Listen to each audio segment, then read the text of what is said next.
시간이 되었으므로 2020년 9월 20일 주일 예배를 주 앞에 올리겠습니다. 우리 다 같이 묵도로 주 앞에 나가겠습니다. 다 같이 기도하시겠습니다.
우리를 주님의 선하신 계획에 따라 구원하시고 또한 자녀 삼으셔 우리 입술을 통해서 주님을 예배케 하신 주님께 감사드립니다.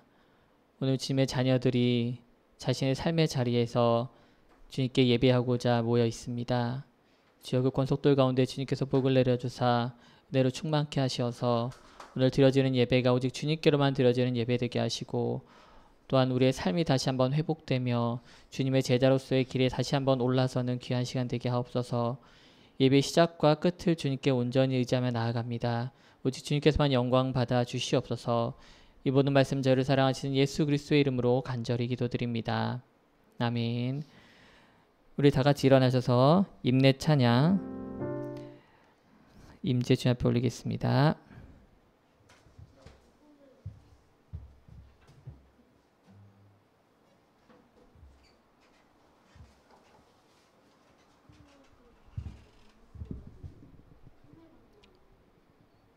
PPT 하면 띄워줘요. 아니 이건 틀어줘야지 나오지 주변에 앉아있는 사람들이.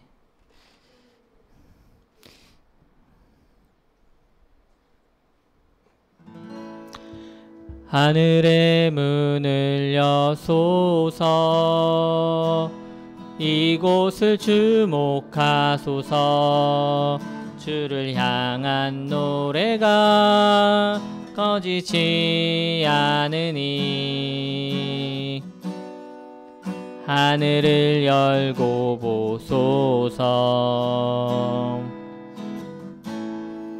이곳에 임재하소서 주님을 기다립니다. 기도의 양기가 하늘에 닿으니 주여 임재하여 주소서 이곳에 오셔서 이곳에 앉으소서 이곳에서 드리는 예배를 받으소서 주님의 이름만이 오직 주의 이름만 이곳에 있습니다. 이곳에 오셔서 이곳에 앉으소서 이곳에서 드리는 예배를 받으소서 주님의 이름만이 오직 주의 이름만 이곳에 있습니다. 이 시간 성도 간의 교제하는 시간 갖겠습니다. 서로 인사 나누겠습니다. 반갑습니다. 함께 하시는 우리 성도님들 반갑습니다.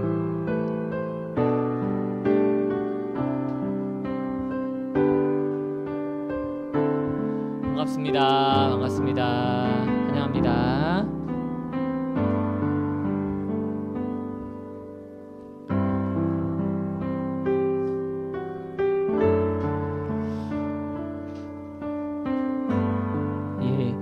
안내 말씀 드리겠습니다.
VS에서 PPT 화면을 넘겨주세요.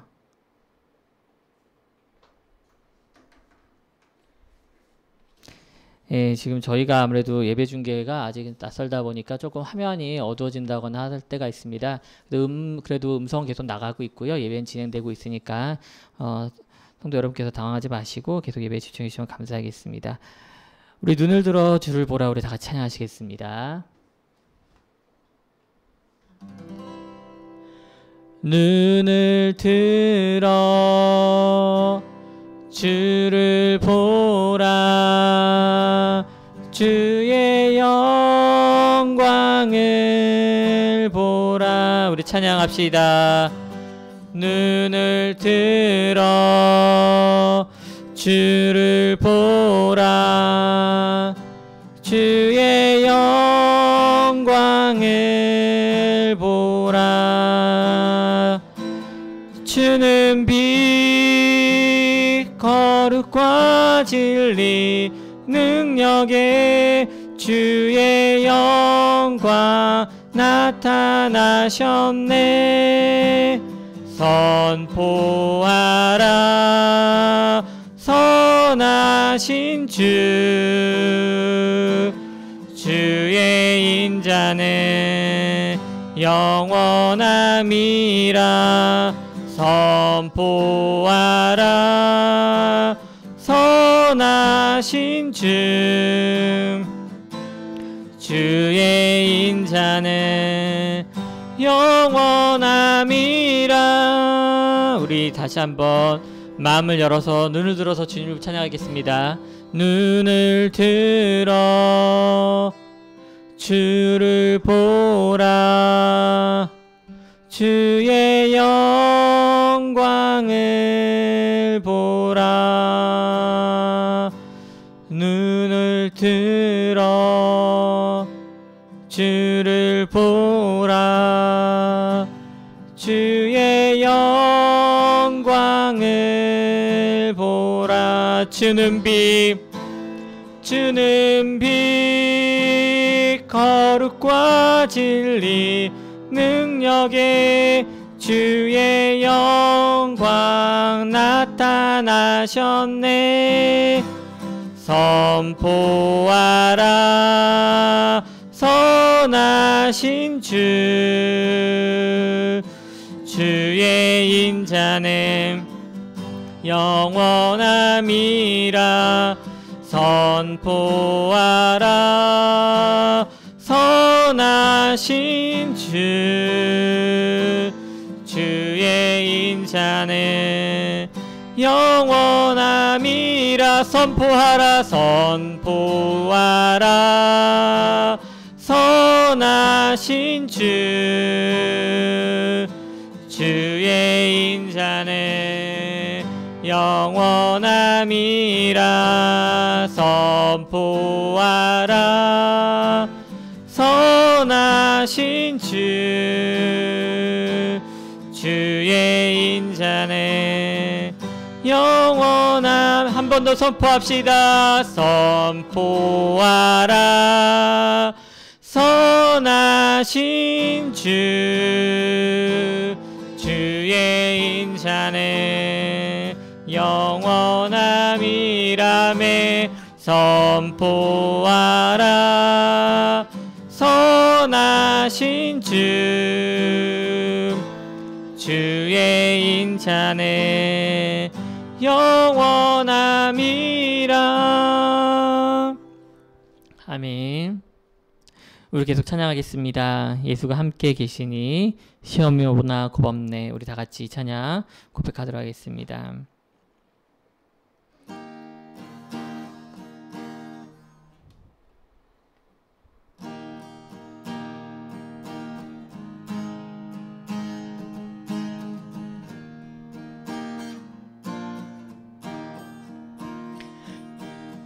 예수가 함께 계시니 시험이 오나 겁없네. 기쁨의 근원 되시는 예수를 위해 삽시다. 날마다 주를 섬기며 언제나 주를 기리고 그 사랑 안에 살면서 딴 길로 가지 맙시다. 이 세상 사는 동안에 주 이름 전파하면서 무한한 복락 주시는 예수를 위해 삽시다. 날마다 주를 섬기며 언제나 주를 기리고 그 사랑 안에 살면서 딴 길로 가지 맙시다. 아멘. 이 세상 친구 없어도 예수는 나의 친구니 불의한 일을 버리고 예수를 위해 삽시다.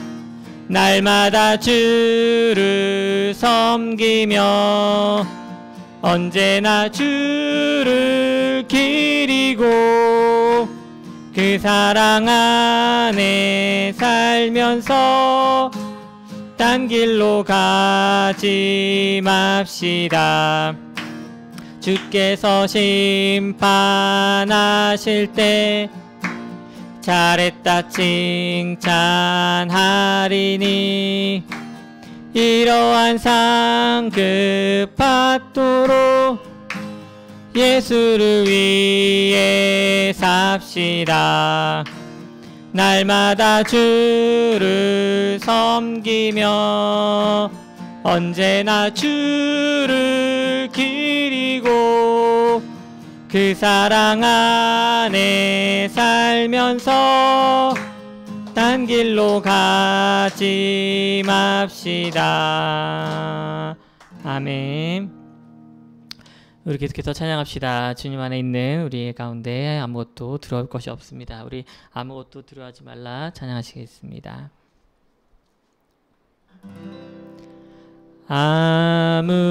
아무것도 두려워 말라.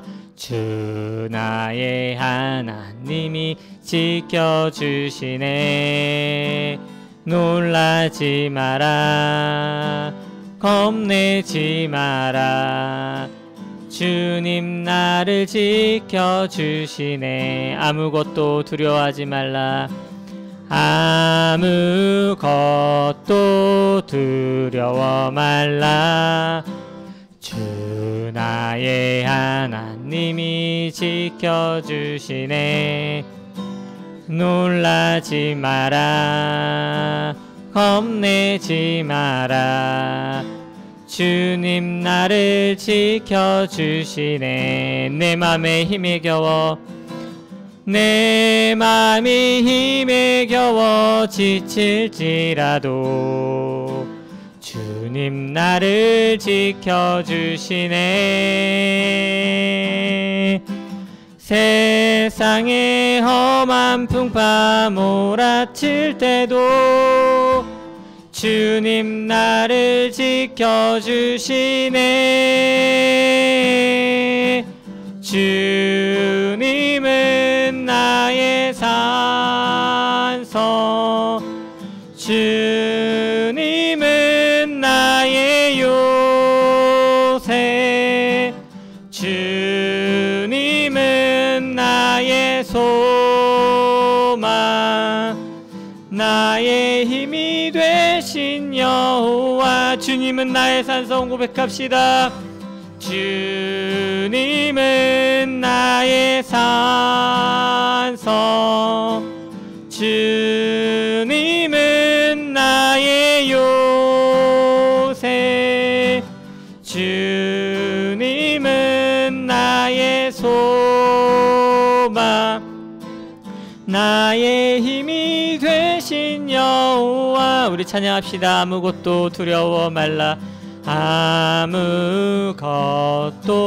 두려워 말라. 주 나의 하나님이 지켜주시네. 놀라지 마라. 겁내지 마라.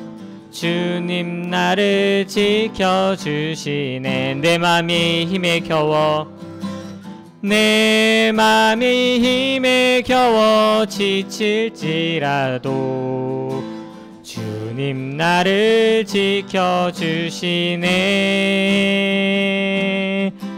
세상의 험한 풍파 몰아칠 때도 주님 나를 지켜주시네.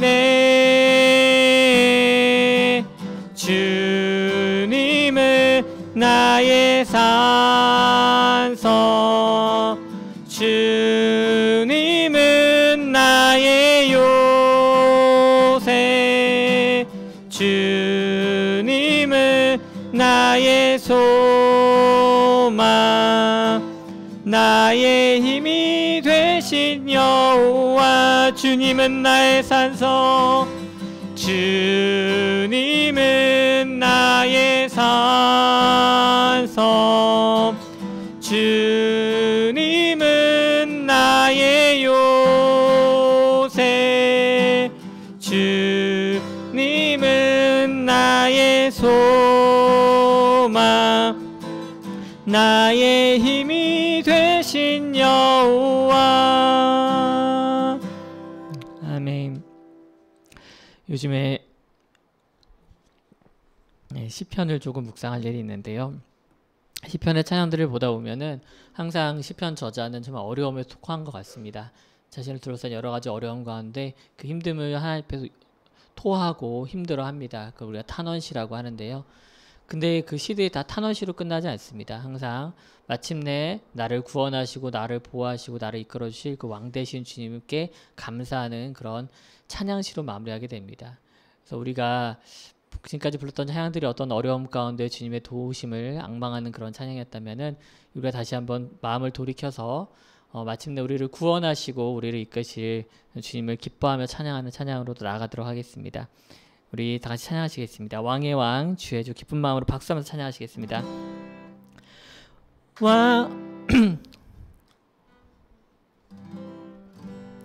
왕의 왕 주의 주 하늘과 땅과 모든 것 지으신 주 영광 돌리네. 주 여호와 하나님 귀하신 평강의 왕 전능의 주 영광 돌리네. 주께 영광 찬양합시다. 주께 영광 주께 영광 전능하신 주께 영광 우리 찬양합시다. 왕의 왕, 왕의 왕, 주의 주, 하늘과 땅과 모든 것 지으신 주, 영광 돌리네.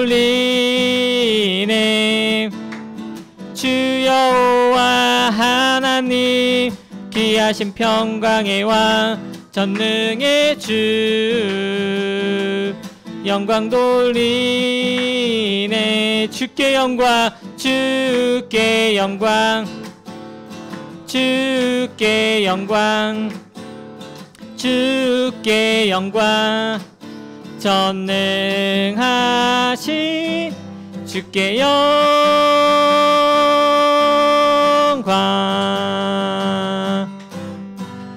우리 계속해서 내 영이 주를 찬양합니다. 주님 앞에 고백하겠습니다. 내 영이 주,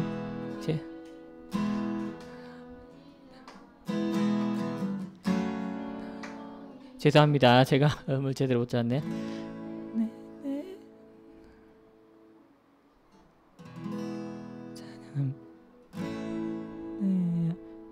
내 영이 주를 찬양합니다. 내 영이 주, 죄송합니다.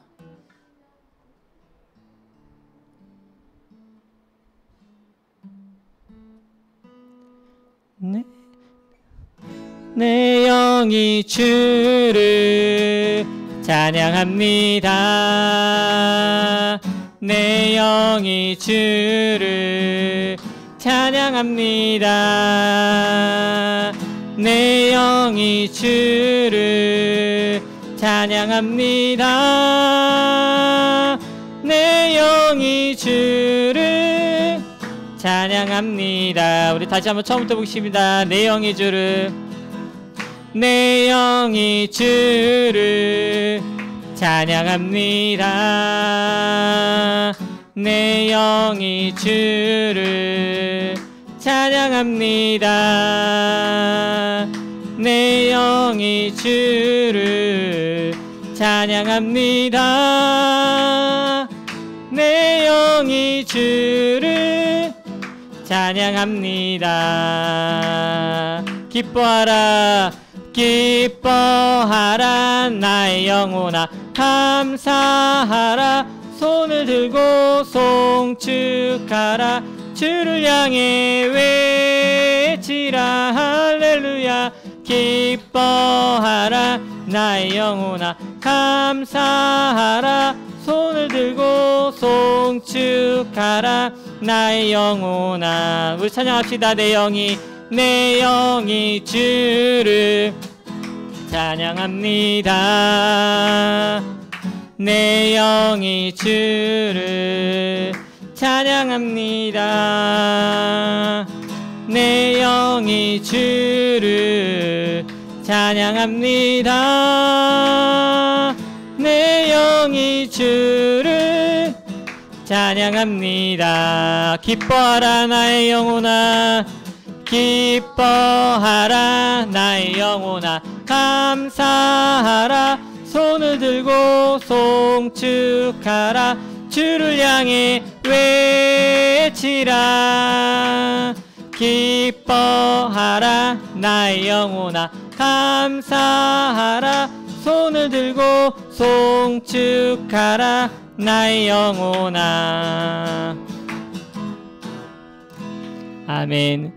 우리 이 시간 한 목소리로 우리 합동하여서 합심해서 기도를 할 텐데요. 우리가 지금 모이지 못하는 이 순간, 우리가 원래는 모여 예배드릴 때는 이 시간이 대표 기도 시간입니다. 하지만 우리가 같이 한 자리 못하는 이 순간은 더욱더 마음을 합해서 기도해야 될 줄 믿습니다. 화면으로 계속해서 기도 제목을, 합심하여서 기도할 제목을 띄워드릴 테니까 우리 화면을 보면서 우리 기도를 같이 한 목소리 했으면 좋겠습니다. 우리 코로나 시대에 확산세가 멈추고 정말 치유와 회복의 은혜가 퍼지는 것을 위해서 기도해 주십시오.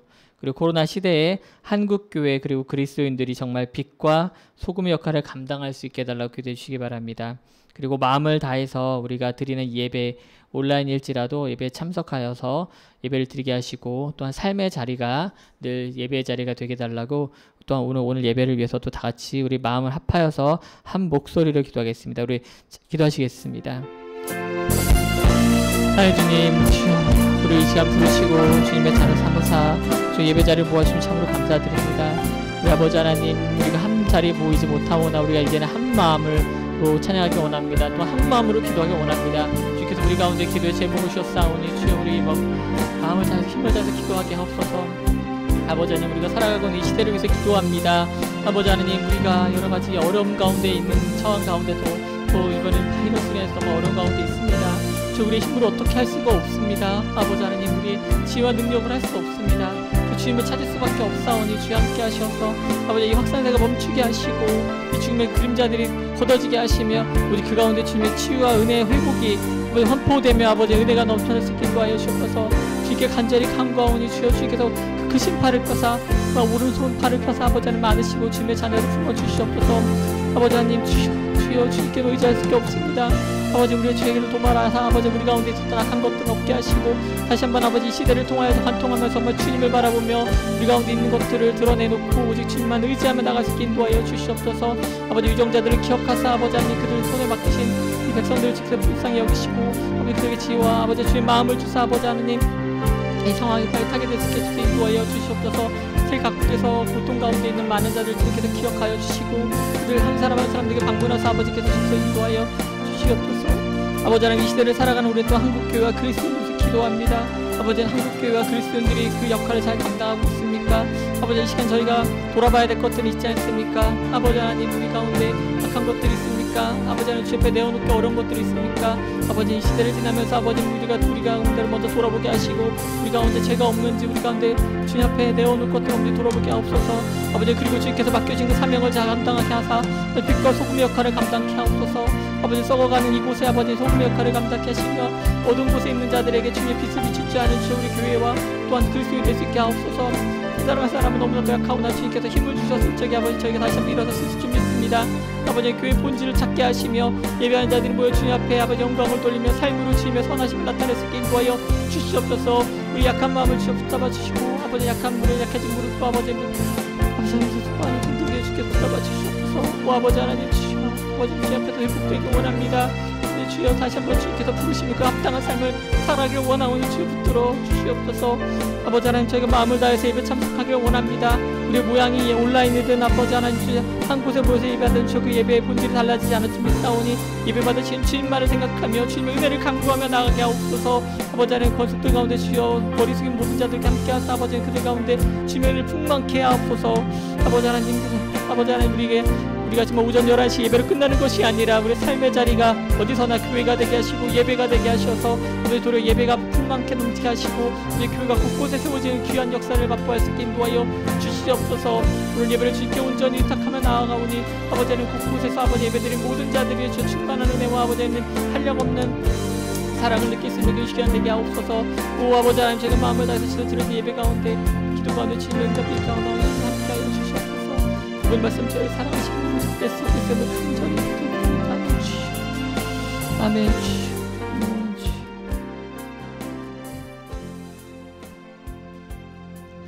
모든 말씀 우리를 사랑하시는 예수 그리스도의 이름으로 간절히 기도드립니다. 아멘.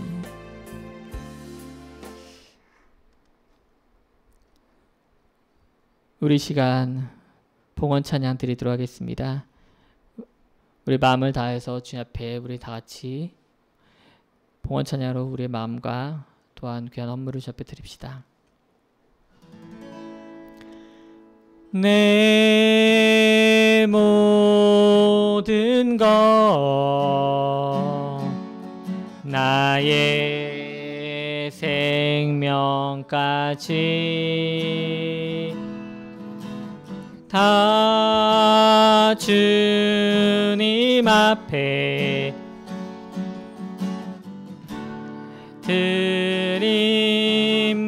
드립니다.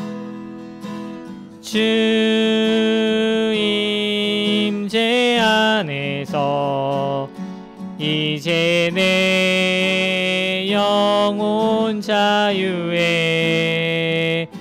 내가 주의 거룩한 이름을 높이며 예배하리.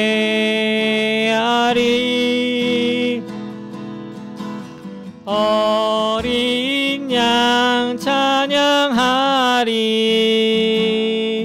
내 평생 그 하나로 충분해요. 어린 양 찬양하리. 내가 주의 임재 안에서 어린 양 찬양하리. 어린 양 찬양하리. 내 평생 그 하나로 충분해요. 어린 양 찬양하리.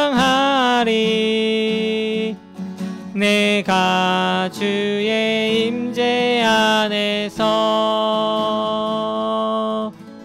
아멘. 오늘 자리에 앉으시겠습니다.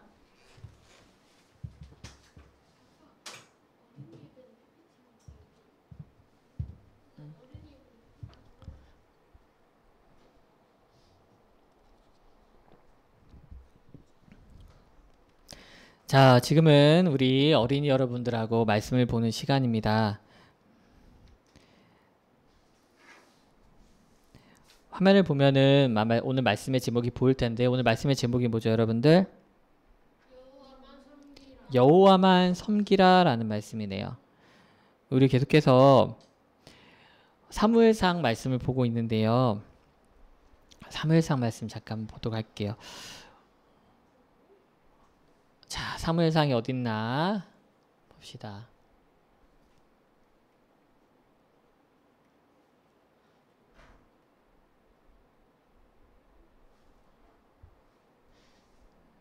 자, 잠시만요. 화면 좀 준비되는 대로 말씀드릴게요. 됐어요. 제가 할게요. 자,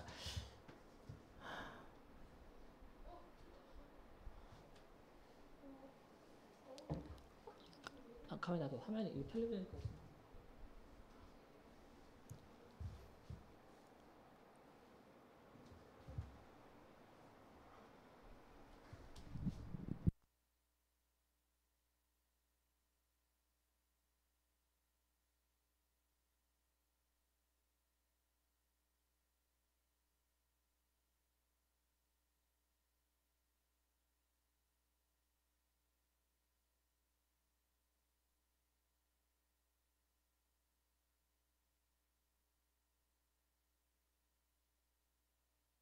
예, 지금 화면으로 보시는 분들은 괜찮은데 우리 분당에서 화면이 좀 안 나오는 게 있어서요. 잠시 그것 때문에 멈추고 있습니다.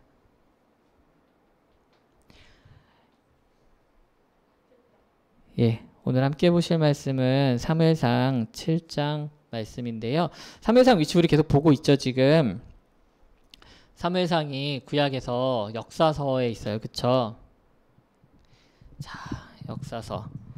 사무엘상을 한동안 보도록 할 텐데 오늘 본문 말씀 우리 다 같이 한 목소리 읽도록 할게요. 화면 보면서 우리 한 목소리 같이 읽읍시다. 사무엘상 7장 3절에서 6절 말씀입니다. 시작. 사무엘이 이스라엘 온 족속에게 말하였다. 여러분이 온전한 마음으로 주님께 돌아오려거든 이방의 신들과 아스다롯 여신상들을 없애버리고 주님께만 마음을 두고 그분만을 섬기십시오. 그러면 주님께서 여러분을 블레셋 사람의 손에서 건져 주실 것입니다. 이 말을 듣고 이스라엘 자손이 바알과 아스다롯 신상들을 없애버리고 주님만을 섬겼다. 그때 사무엘이 이스라엘 사람들을 모두 미스바로 모이게 하였다. 그들의 죄를 용서하여 달라고 주님께 기도를 드리려는 것이었다. 그들은 미스바에 모여서 물을 길어다가 그것을 제물로 삼아 주님 앞에 쏟아 붓고 그날 종일 금식하였다. 그리고 거기에서 우리가 주님을 거역하여 죄를 지었습니다 하고 고백하였다. 미스바는 사무엘이 이스라엘 자손 사이에 다툼을 중대하던 곳이다. 아멘. 우리 지난주에 말씀이 어떻게 끝났는지 기억나요, 여러분들? 지난주에는 뭐가 자꾸 왔다 갔다 했어. 뭐가? 뭐가 이스라엘 땅에 있다가 블레셋 땅으로 옮겨가서 뺏겼어. 못 뺏겼더라. 기억나요? 궤예요, 궤. 언약궤라고 해요. 하나님의 말씀이 적혀 있는 돌판인 궤가 원래 성막 안에서 존재하고 이렇게 휘장에 잘 감싸져 있었는데 그거를 전쟁에 그거 가져오면 이길 줄만 알고 하나님을 의지한 게 아니라 언약궤만 의지하고 나가서 홀랑 뺏겨버렸네. 전쟁도 져버리고. 그래서 그 언약궤가 아직 블레셋 땅에 있는 거예요. 지금 이 순간. 어떡하지? 그리고 어떤 일이 있었나 한번 보도록 할게요. 자, 화면 볼까요? 지금 이스라엘 언약궤가 블레셋 땅으로 넘어가면서 블레셋에 좋은 일이 일어났나? 아니에요. 막 다곤 신상이 엎드러지거나 부서지질 않나, 온몸에 종기가 돋는 전염병이 돌지 않나 난리가 난 거야. 그러니까 블레셋 지역의 왕들이 모여서 회의를 했어. 뭐래? 어떻게 이거 더 이상 안 되겠어. 우리가 가지고 있을 수 없겠어. 돌려보내야겠어. 너무 무서워. 하고서는 사람들에게 어떻게 하면 좋을지 그 당시 그 나라 사람들의 제사장들하고 점쟁이들 불러들였어. 어떻게 하면 좋을까요? 네, 이거 돌려보내야 합니다. 근데 그냥 돌려보내면 안 됩니다. 이미 우리가 하나님 여호와를 화나게 했기 때문에 그대로 돌려보내면 안 되고 우리가 이스라엘 족속에 이스라엘의 제사법에 맞게끔 속건제를 준비해야 합니다. 그럼 우리가 무엇을 드려야 될까요? 했더니 우리를 힘들게 했던 우리가 다섯 족속들이 모여서 블레셋 땅을 이뤘었거든.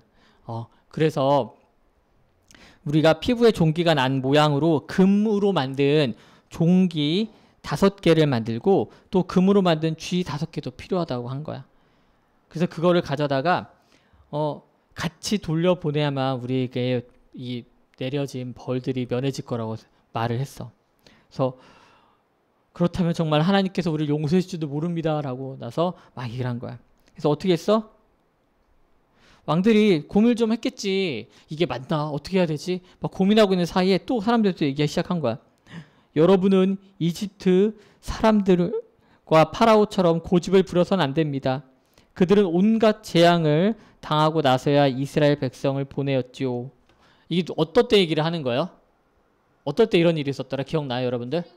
맞아. 출애굽 당시에 이스라엘 백성들이 하나님께서 모세를 통해서 하나님께 예배하기 위해서 우리 광야로 가야겠습니다. 우리 좀 보내십시오 했더니 보내줬어, 안 보내줬어? 안 보내줬어. 그랬더니 몇 가지 재앙이 일어났지 그때? 무려 10가지 재앙을 계속해서 당했어. 근데 이 블레셋 사람들은 결국 뭐 한두 개밖에 안 뒀잖아. 그치? 그 나라 신상이 무너지고 몸에 종기가 나는 그 정도밖에 없었는데도 딱 그걸 기억난 거야, 이 사람들이. 워낙 역사적으로 유명한 일이었어.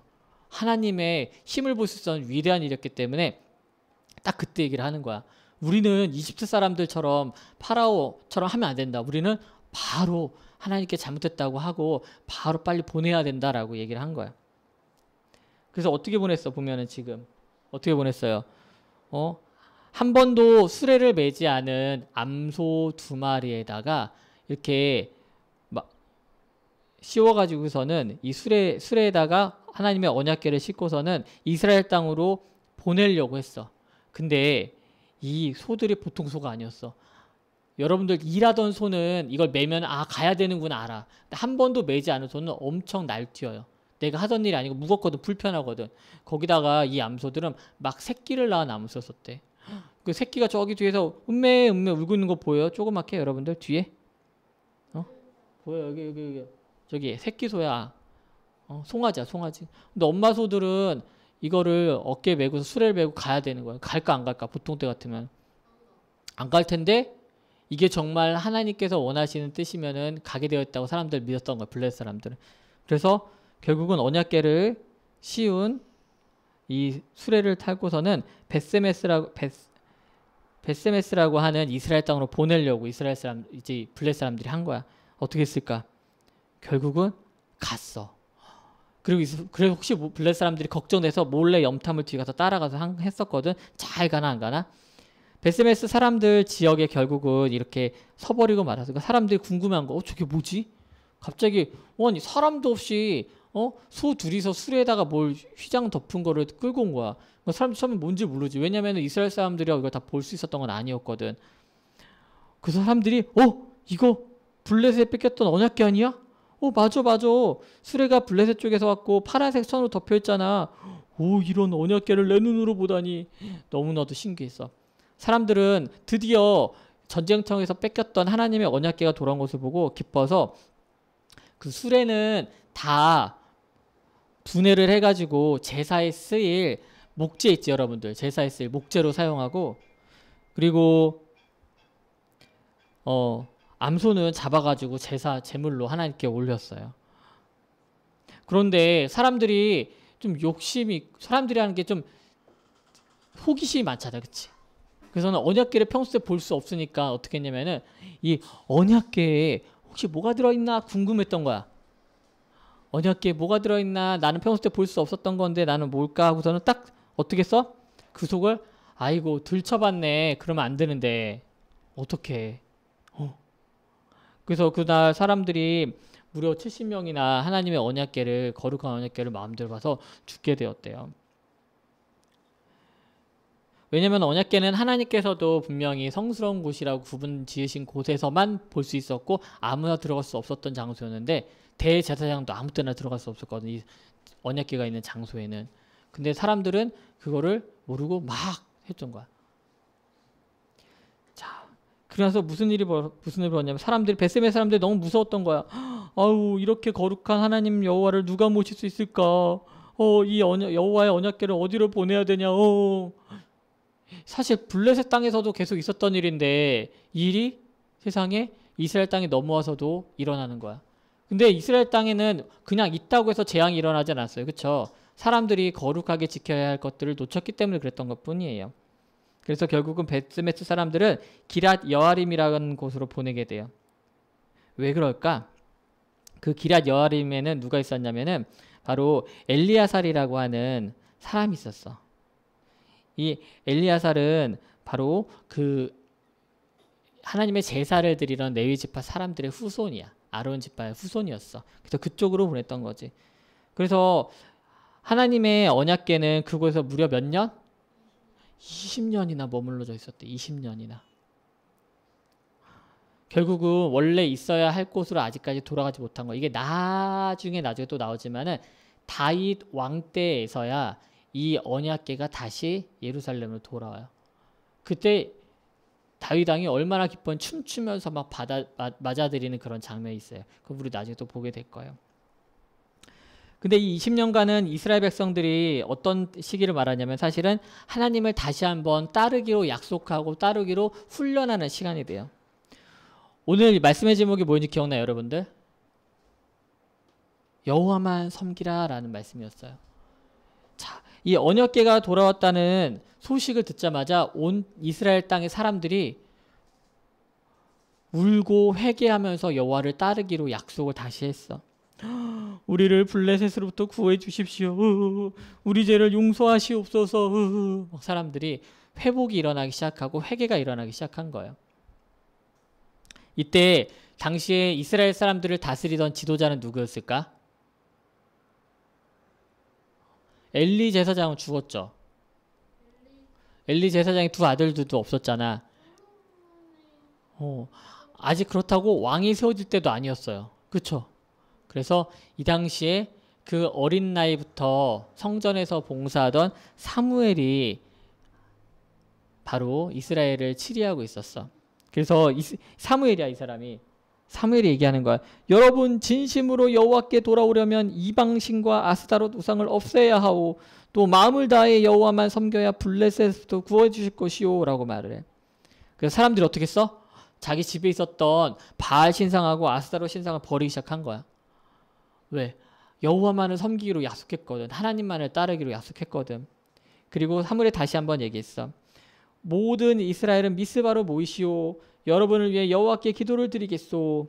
미스바라는 땅의 지역은 이스라엘 땅의 한 가운데쯤이었기 때문에 이스라엘 백성이라면 누구나 모이기 쉬운 장소였었어. 우리나라 같으면 우리나라 한가운데가 어딘지 알아요? 남한, 대한민국의? 대전쯤이에요, 대전. 지금 같으면 대전으로 모였다는 거야. 다들 모여서. 거기서 모여서 뭐 했어요? 울면서 기도하고 하나님께 잘못했다고 말씀드리고 하나님의 말씀을 듣고 다 같이 하나님께 기도하는 시간을 가졌어요. 거기서 모여서 또 한 일이 뭐냐면 이스라엘 백성들이 미스바에 모여서 물을 길어다가 하나님 앞에서 붓고 금식하면서 고백을 했대. 하나님, 우리가 하나님 앞에 죄를 지었습니다. 흐흐흐 하면서 물을 부었어. 물을 붓는다는 의미는 더러워진 나의 몸과 죄를 씻어달라는 그런 의미로 하나님 앞에 부었던 거예요. 많은 사람들이 자신의 죄를 잘못했다고 고백했어. 이스라엘 사람들이 원래 그런 사람들이 아니었어. 그치? 원래는 막 하나님을 믿기보다는 내 몰래 숨어가지고 바알 신이 나한테 더 잘해줄 것 같아. 아스다로 신이 나한테 더 잘해줄 것 같아 하면서 몰래 제사하던 사람들인데, 하나님의 괴가 돌아온 이후에 내가 잘못했구나, 우리 속에 죄가 있었구나, 내가 잘못 살았구나 하고 하나님 앞에 회개를 하기 시작한 거예요. 그래서 결국은 사무엘은 이 미스바라는 지역을 중심으로 이스라엘을 다스리기 시작했어요. 자, 우리 말씀 생각하면서 잠깐 목사님 몇 가지 질문을 좀 해보도록 할게요. 언약궤가 블레셋에서 점점 이스라엘로 가까워지고 있거든요. 벳세메스하고 벳세메스가 더 가깝고, 그다음에 기럇 여아림이 더 가깝고, 점점점 언약궤가 이스라엘로 점점 가까워져. 원래 근데 끝내 원래 자리로 돌아오는 데는 되게 더 오래 걸려요, 시간이. 왜 그랬을 것 같아? 왜 그랬을 것 같아? 이스라엘 사람들이 아직까지도 속에서 죄가 남아 있었던 거야. 그들 가운데 아직까지도 온전해지지 못한 부분이 있었어요. 그래서 미스바에 모여서 이스라엘 백성들이 무엇을 한 거예요? 바로 자신들의 잘못을 회개하고 내가 하나님 앞에 잘못된 죄를 회복해야겠구나 라고 사람들이 모인 거야. 그래서 기도하고 찬양을 했던 거예요. 그래서 우리가 마지막 이런 질문을 또 받게 돼요. 사무엘이 이스라엘 백성들에게 했던 얘기, 그리고 더 이전에 모세가 이스라엘 백성들에게 했던 얘기, 여호수아가 이스라엘 백성들에게 했던 얘기. 너희들은 누구를 섬길 것이냐? 너희들 가운데 있는 돌로 만든 나무로 깎아 만든 그 신들이냐, 아니면은 여호와 하나님만을 섬기겠느냐, 이렇게 물어보는 거야. 누구만 섬기겠어요? 우리는 당연히 우리도 미스바에 모인 백성들처럼 사무엘이 말하는 것처럼 바로 여호와 하나님만 섬기겠습니다 라고 고백하길 원해요. 하나님께서는 여러분들을 사랑하기 위해서 부르셨거든. 그러니까 하지만 우리 속에 잘못이 있다면 그걸 먼저 회복할 줄 알아야 되고, 우리가 눈물로 흘리고 나면 하나님께서 화내고 혼내시는 분이 아니야. 결국에는 다시 품으로 품으시려고 여러분들 사랑하기 때문에 부르시는 분들이거든요. 그걸 꼭 좀 기억했으면 좋겠습니다. 그래서 여러분들 삶 속에서 늘 나는 하나님만을 섬겨야지 라고 하는 그런 기준이 잘 세워졌으면 좋겠습니다. 아멘. 잠깐 기도할게요. 두 손 모읍시다. 사랑해 주님 참으로 감사합니다. 오늘 미스바로 모인 이스라엘 백성들을 봅니다. 우리들도 사실 속에 죄가 있고 잘못한 점이 있지만은, 그럼에도 우리가 다시 미스바로 모이고 교회로 모이고 하나님 앞에 나올 수 있는 것은 우리를 끝까지 사랑하시는 하나님의 그 사랑 때문임을 믿습니다. 우리 사랑하는 자녀들이 주님의 그 선하심과 또한 끝없는 은혜를 기억하여서 우리의 잘못이 어디에 있든지, 우리가 무엇을 어떻게 살아왔든지 간에 주님 앞에 모여서 주님 앞에 회개하며 눈물로 회개할 적에 하나님께서 다시 한번 사랑으로 덮으시는 그것을 맛보아할 수 있게 주셔서 인도해 주세요. 이 모든 말씀 저희를 사랑하시는 예수 그리스도 이름으로 기도드립니다. 아멘. 예, 어린이 여러분들은 이제 옆에 교육관에 이동해 주셔도 되고요. 계속해서 주일 설교 이어가도록 하겠습니다.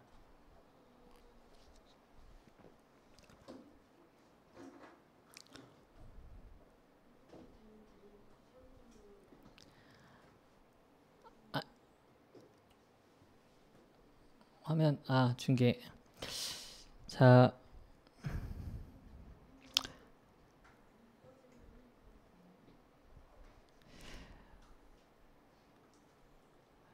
예, 오늘 우리 함께 보실 말씀은 마태복음 26장 26절에서 30절 말씀입니다.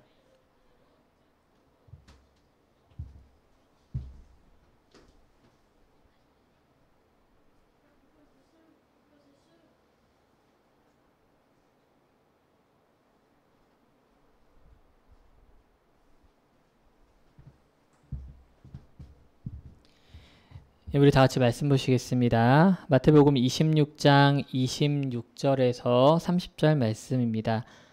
우리 모두 한 목소리로 봉독하겠습니다. 시작. 그들이 먹을 때 예수께서 떡을 가지사 축복하시고 떼어 제자들에게 주시며 이르시되 받아서 먹으라 이것은 내 몸이니라 하시고 또 잔을 가지사 감사 기도하시고 그들에게 주시며 이르시되 너희가 다 이것을 마시라 이것은 죄 사함을 얻게 하려고 많은 사람을 위하여 흘리는 바 나의 피 곧 언약의 피니라. 그러나 너희에게 이르노니 내가 포도나무에서 난 것을 이제부터 내 아버지의 나라에서 새 것으로 너희와 함께 마시는 날까지 마시지 아니하리라 하시니라. 이에 그들이 찬미하고 감난산으로 나아가니라. 아멘. 예, 날씨가 쌀쌀해지니까 좀 생각나는 음식이 저에게는 개인적으로 있습니다. 정확하게는 이 수능하고 관련된 제 기억인데요. 제가 오늘 날짜로 알아보니까 수능이 딱 74일 남았더라고요. 저는 고등학교 때 건강도 좀 안 좋고 집안 형편도 좀 넉넉하지 못해서 학원을 다니질 못했습니다. 당시엔 뭐 지금처럼 인터넷으로 쉽게 강의를 들을 수 있는 상황도 아니었기 때문에 그냥 문제집 몇 권 사서 풀면서 학교 수업에만 매달릴 수밖에 없었습니다. 사실 뭐 건강 때문에 학교도 자주 빠지는 편이어서 제대로 수능을 못했었는데요. 수능이 100일 정도 남았을 적에 더 이상 이렇게는 안 되겠다 싶어가지고 부모님께 부탁을 좀 드려가지고 독서실을 딱 3달을 끊어서 다녔습니다. 그나마 그때 조금 집중해서 공부를 했던 것 같아요.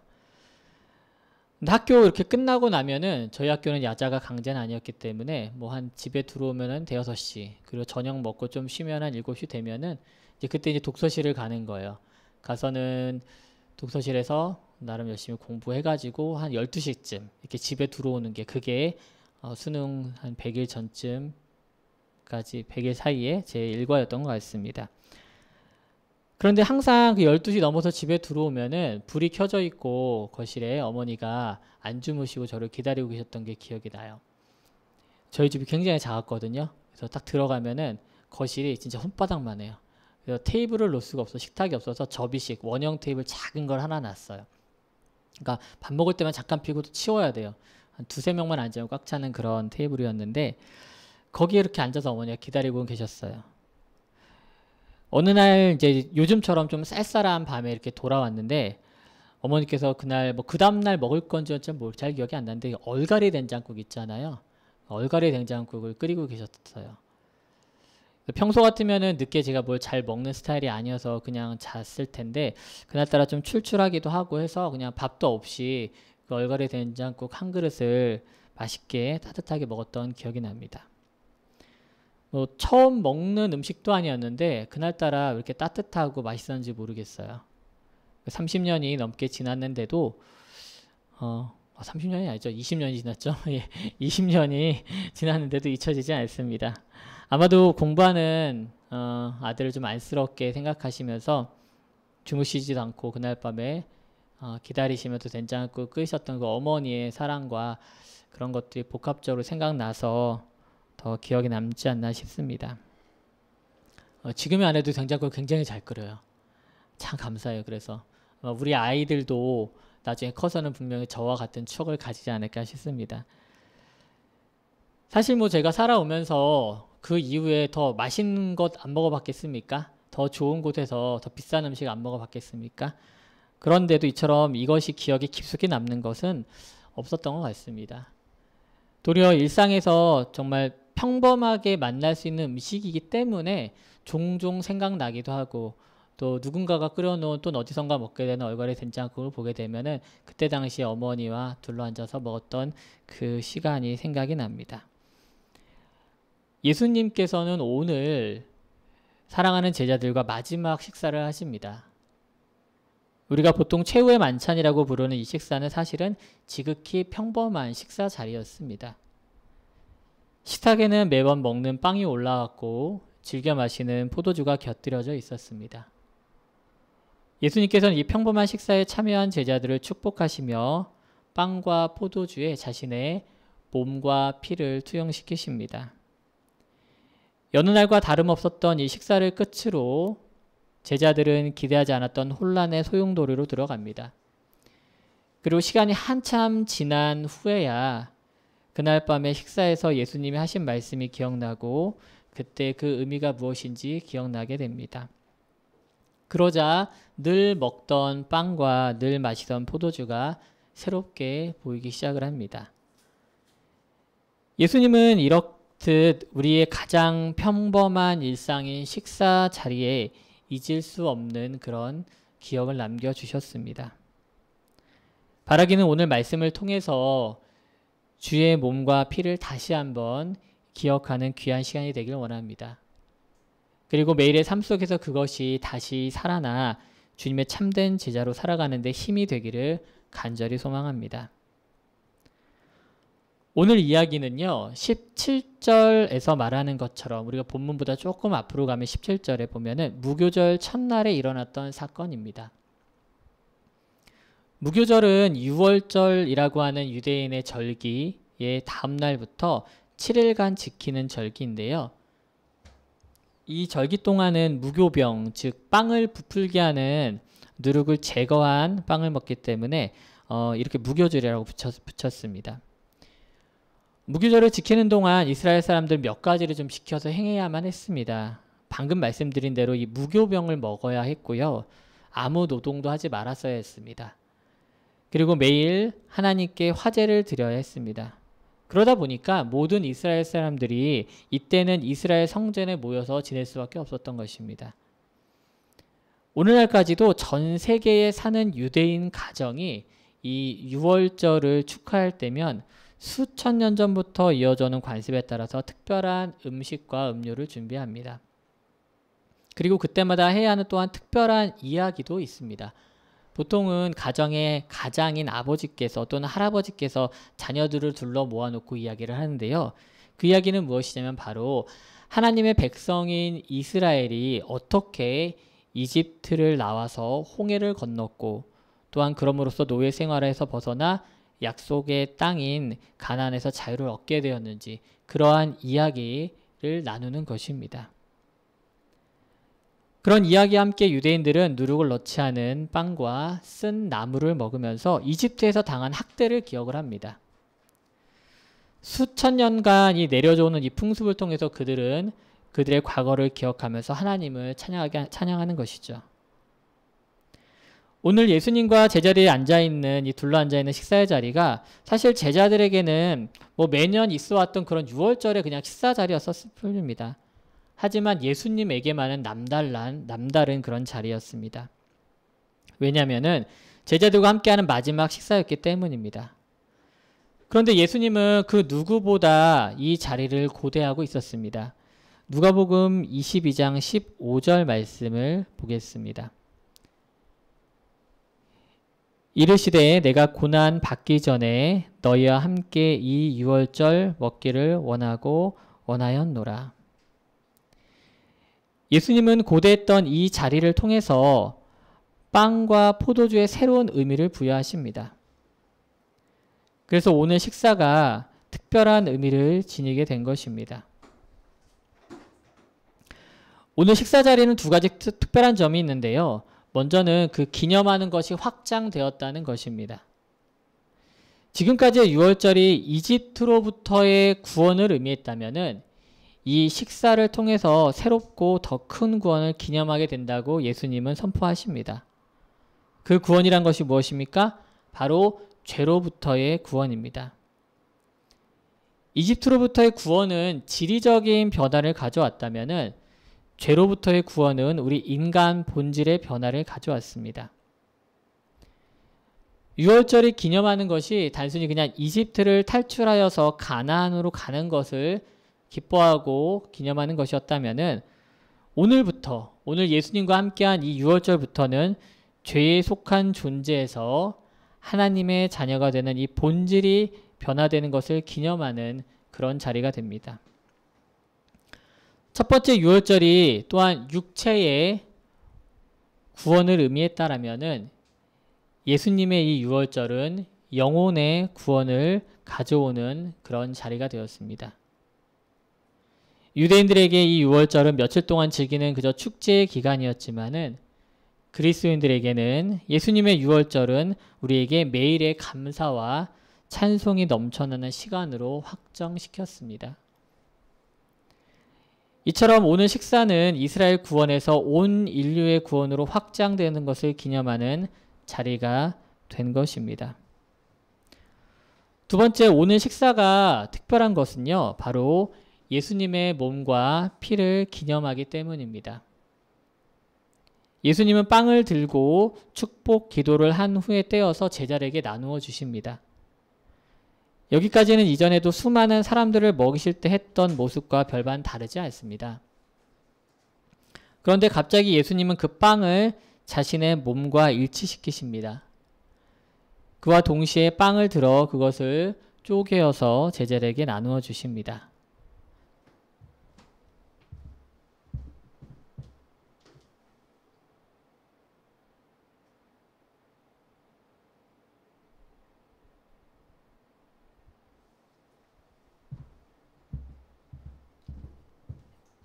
마태복음 26장 26절 말씀입니다.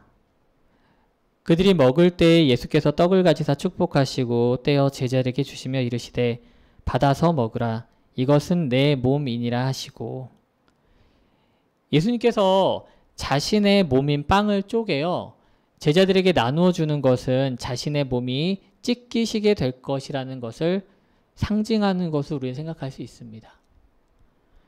오늘 밤이 지나고 예수님은 십자가를 지고 채찍에 맞으며 십자가 위에서 창에 찔리게 됩니다.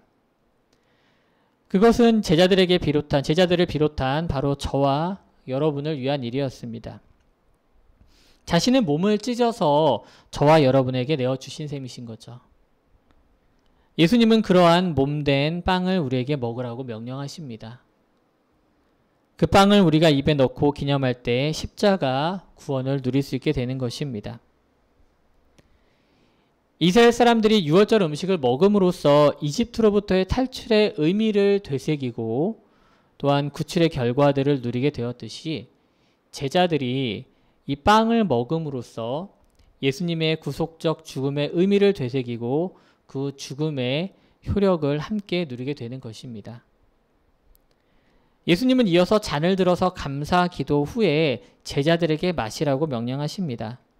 마태복음 26장 27절 말씀입니다. 또 잔을 가지사 감사 기도하시고 그들에게 주시며 이르시되 너희가 다 이것을 마시라. 그 잔 안에 무엇이 있었습니까? 붉은 포도주가 들어있었습니다. 계속해서 예수님께서 말씀하십니다. 마태복음 26장 28절 말씀입니다. 이것은 죄 사함을 얻게 하려고 많은 사람을 위하여 흘리는 바 나의 피, 곧 언약의 피니라. 아멘. 빵이 자신의 몸이며 그것을 찢어 제자들에게 준 것의 의미를 이 말씀을 통해서 더 확실하게 하십니다. 붉은 포도주는 십자가 위에서 흘리신 피를 의미합니다. 이 피의 의미와 목적은 확실합니다. 이 피는 죄인 되었던 저와 여러분의 죄 사함을 얻게 하는 피인 줄 믿으시기 바랍니다. 많은 사람들을 위하여 주님이 피 흘리실 때에 이미 저와 여러분이 그 안에 속한 줄 믿으시기 바랍니다. 이 언약의 피는요, 우리에게 새로운 약속을 주십니다.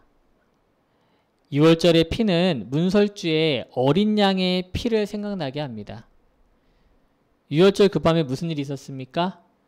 바로 죽음이 온 이집트를 뒤엎었을 때 그 죽음을 피할 수 있었던 사람들은 오직 하나님과의 언약대로 문설주의 어린 양의 피를 바른 집들 뿐이었습니다. 오늘 예수님은 자신의 피를 기념하는 포도주를 마심으로 몸속 깊이 간직하라고 하십니다. 어린 양 대신 예수님의 이 피를 통해 우리는 죄의 사함을 얻어 죽음이 아닌 영생을 소유하게 되었습니다. 예수님께서 자신의 몸과 피를 우리에게 먹으라고 하십니다.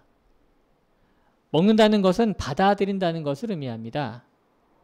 눈앞에 있는 빵과 포도주를 그냥 눈으로 보면 아무 의미가 없습니다. 그것들이 내 입을 통해서 내 속으로 들어왔을 때에야 진짜 빵과 포도주가 가진 그 에너지와 효력이 내 안에서 작동하게 되는 것입니다. 예수 그리스도께서 십자가 위에서 찢기신 몸과 흘리신 피를 그냥 바라보아서는 아무 의미가 없습니다. 바로 그것이 나를 위해서 찢기신 몸이고 나를 위해서 흘리신 피라는 것을 받아들일 때, 그때 주님의 구원의 능력이 저와 여러분 안에서 역사하는 줄 믿으시기 바랍니다. 사랑하는 성도 여러분, 그리스도인들에게는요, 이 십자가 위에 예수님은 정말 믿음의 총체이십니다. 예수가 그리스도의 역할을 감당하기 위해서 기꺼이 자신의 몸을 사람들에게 내어주셨다는 이 믿음이 바로 기독교가 기독교 되게 하는 믿음인 줄 믿습니다. 예수님은 오늘 이 사실을 그냥 지식으로 머릿속에 넣어두길 원치 않으십니다. 입으로 먹어서 우리 속에 온전히 자리 잡길 원하십니다. 이 믿음과 구원의 역사가 우리 교회와 우리 성도님들 가운데도 충만하시길 바랍니다. 즐거운 축제 기간인 이 6월절 저녁 식사 자리는 예수님의 이러한 말씀 때문에 사실 순간적으로 좀 경직된 것 같았습니다. 갑자기 예수님의 장엄한 말씀으로 이 제자들을 향해 하신 말씀은 제자들이 조금 받아들이기 어려운 부분도 있었고 순간 어리둥절했을 것 같습니다. 즐거운 자리에서 먹고 마시던 빵과 포도주가 예수님의 죽으심을 상징한다는 것으로 바뀌었을 적에 그들은 어떻게 반응을 해야 될지 몰랐을 수도 있습니다. 그런데 예수님은요, 이 6월절의 잔치 자리를 계속해서 이어나가십니다. 왜냐하면 예수님의 죽음은 그 자체로 끝나는 것이 아니라 바로 아버지 나라를 기대하기 때문입니다. 마태복음 26장 29절 말씀을 제가 세 번역으로 읽어드리도록 하겠습니다.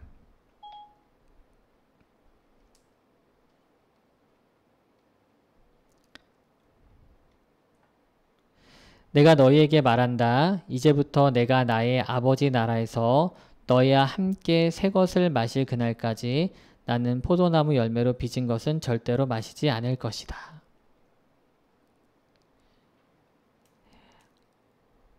아버지 나라에서 예수님과 그분을 따르던 모든 사람들은 이 새 포도주로 잔치를 벌이게 됩니다.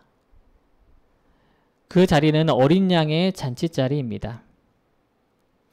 한때 사람들의 거친 손에서 몸이 찢기고 피를 흘렸던 이 어린 양은 이제 하나님의 오른편에 앉으셨습니다. 요한계시록을 보게 되면은 요한은 그 장면을 우리에게 이렇게 전해주고 있습니다. 요한계시록 7장 10절 말씀과 19장 9절 말씀을 읽어드리겠습니다. 큰 소리로 외쳐 이르되 구원하심이 보좌에 앉으신 우리 하나님과 어린 양에게 있도다 하니. 계시록 19장 9절입니다. 천사가 내게 말하기를 기록하라. 어린 양의 혼인잔치에 청함을 받은 자들은 복이 있도다 하고 또 내게 말하되 이것은 하나님의 참되신 말씀이라 하시기로. 우리 이 땅에서 주님의 몸과 피를 기억하며 식사를 하던 것은 분명히 끝나는 때가 있습니다. 마음 한켠 슬픔과 고통을 동반하던 우리끼리의 이 식사 자리를 마무리할 때가 분명히 다가옵니다. 그렇다고 그것이 끝이 아닙니다. 우리는 새로운 잔치에 초대됩니다. 그 잔치를 여신 분은 바로 우리 하나님 아버지이십니다. 그리고 그 잔치의 이름은 어린 양의 혼인잔치입니다. 바로 그 자리에 저와 여러분이 초대를 받았고 마침내 그 즐거움에 참여하게 되는 것입니다. 저는 개인적으로 오늘 말씀을 준비하면서 처음과 나중에 감정의 차이가 조금 컸습니다. 찢겨지는 빵과 같이 예수님의 몸이 찢기고 붉은 포도주같이 피를 흘리신 예수님을 생각하면서 감사와 함께 무거운 마음으로 말씀을 묵상했는데 29절을 통해서 아버지의 나라에서 열릴 잔치를 상상하면서 너무 행복해졌습니다. 지금까지의 성찬식이 주님의 죽으심을 기념했다면 이제는 그 죽음마저 이기시고 아버지의 나라에서 벌어질 잔치 자리를 기대할 수 있게 되었다는 것입니다. 침례교 목회자이자 예배학 박사인 로버트 웨버라고 하는 분은 성찬식에 대해서 이렇게 말하고 있습니다.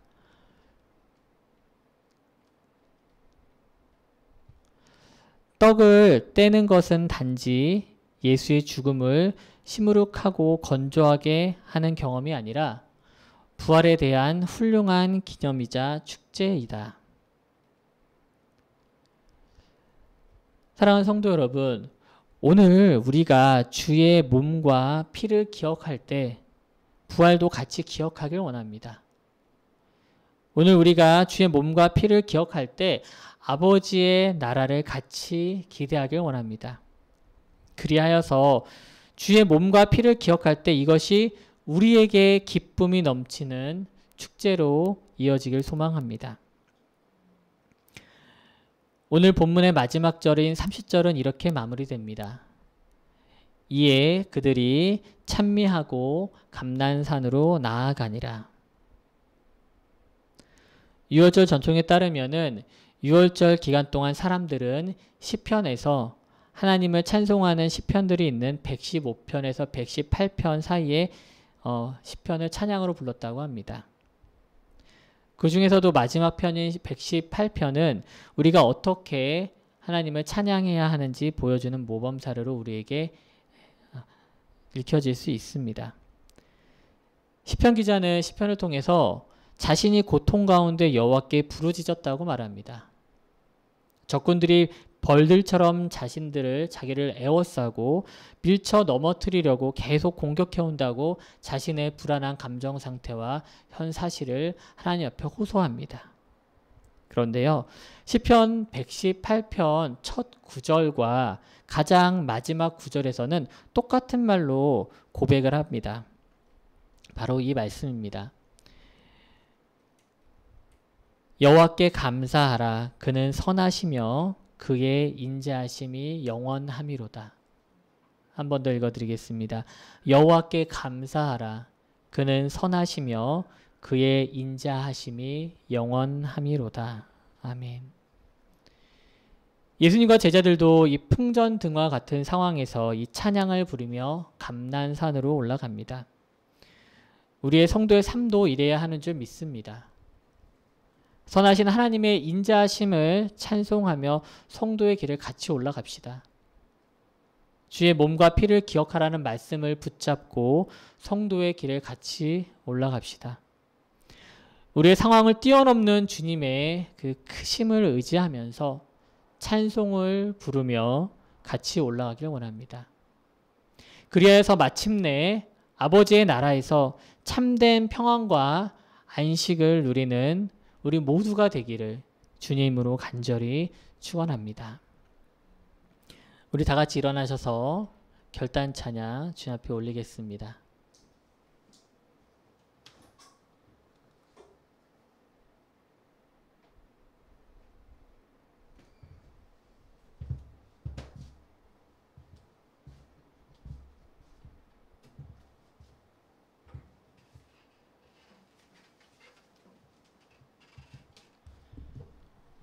오직 주의 사랑에 매여 내 영 기뻐 노래합니다.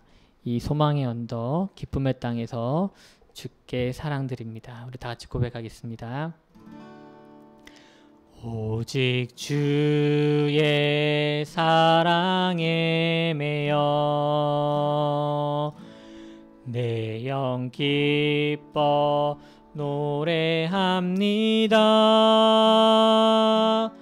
이 소망의 언덕 기쁨의 땅에서 주께 사랑드립니다. 오직 주의 임재에 갇혀 내 영 기뻐 찬양합니다.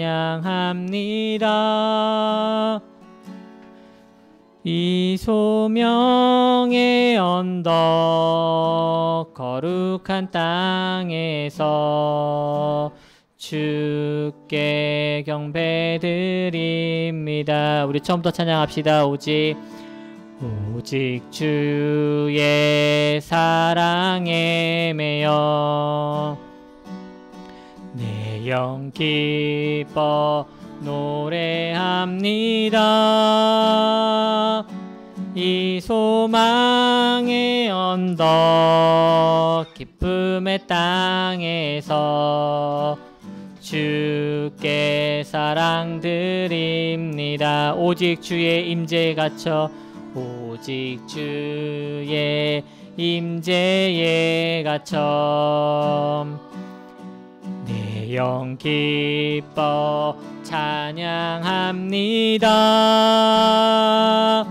이 소명의 언덕 거룩한 땅에서 주께 경배드립니다. 주께서 주신 모든 은혜 나는 말할 수 없네. 내 영혼 즐거이 주 따르렵니다. 주께 내 삶 드립니다. 주께서 주신 모든 은혜 주께서 주신 모든 은혜 나는 말할 수 없네. 아멘. 내 영혼 즐거이 주 따르렵니다.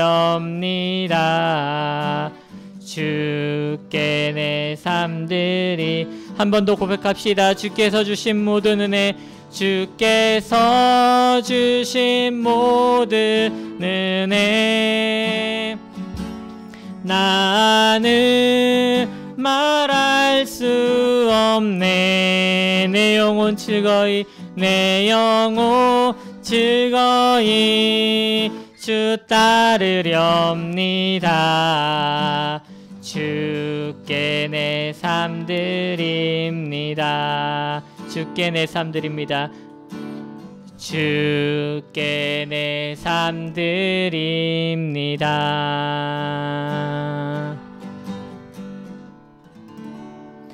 다 같이 기도하시겠습니다.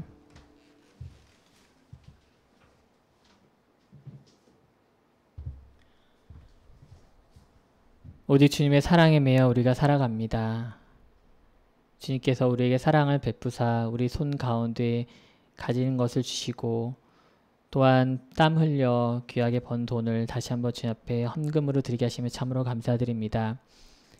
주여 우리 손에 있는 것을 쥐고 가만히 있는 것이 아니라 그걸 내어줌으로써 주님의 사랑이 이 헌물을 통하여서 물질을 통하여서 흘러나가게 하옵소서. 또한 그곳에 우리의 마음과 우리 기도도 함께하게 하사 정말 주님의 사랑이 필요한 그곳에 주님의 뜻이 나타나며 교회가 가야 할 곳과 그리스도인들이 있어야 할 곳에 있는 그런 시간이 되게 하옵소서. 주님, 우리가 다시 한번 주의 몸과 피를 기억하길 원합니다. 근데 그것이 우리의 슬픔으로 끝나는 것이 아니라 아버지의 나라에까지 확장되는 그 기쁨으로 나아가길 원하오니 사랑하는 온 성도들 가운데 주님께서 계획하신 바를 이루사 주님의 유월절에 참여하게 하시고 또한 그 끝나지 않는 기쁨 가운데 삶을 이어나갈 수 있게 주께서 인도하여 주시옵소서.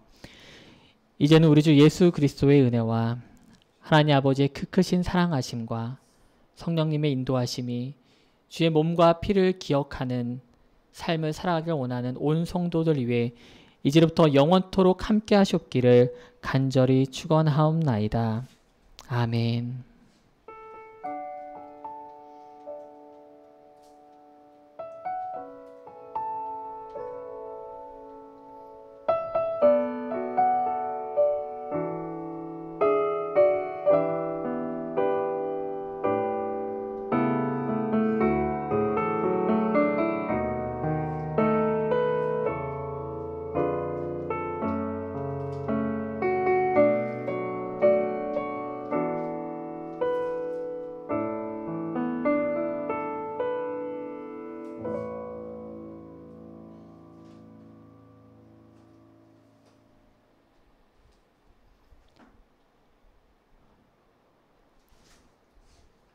네, 주일 예배를 마쳤습니다. 삶의 예배를 시작하겠습니다.